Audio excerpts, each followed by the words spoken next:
দাঁড়িয়ে আছি নবীনগর সমবায় মার্কেটের ঠিক উল্টা পাশে। আজকে সমবায় মার্কেটের তৃতীয় তলায় অবস্থিত একটি গুরুত্বপূর্ণ প্রতিষ্ঠানের সাথে আপনাদের পরিচয় করিয়ে দিব। সমবায় মার্কেটের তৃতীয় তলায় মসজিদের একটু সামনে বা মসজিদের একটু আগে দুইটা রুম নিয়ে এই প্রতিষ্ঠানটি গড়ে উঠেছে। নাম হচ্ছে গ্রাম পাটসংঘ বা সংক্ষেপে যেটাকে জিপিএসও বলা হয়। এটি মূলত একটি গণপাঠাগার। এর অনেক কার্যক্রমের মধ্যে একটি হচ্ছে নবীনগর আবৃত্তি ক্লাব, যেখানে প্রতি শনিবার ছোট ছোট বাচ্চাদেরকে আবৃত্তি শেখানো হয়।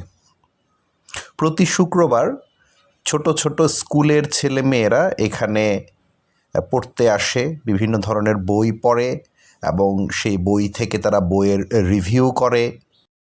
প্রায়ই সময় পেলে অবসর সময়ে আমিও চলে যাই এই পাবলিক লাইব্রেরিতে, খানিক সময় কাটিয়ে আসার চেষ্টা করি বইয়ের মাঝে।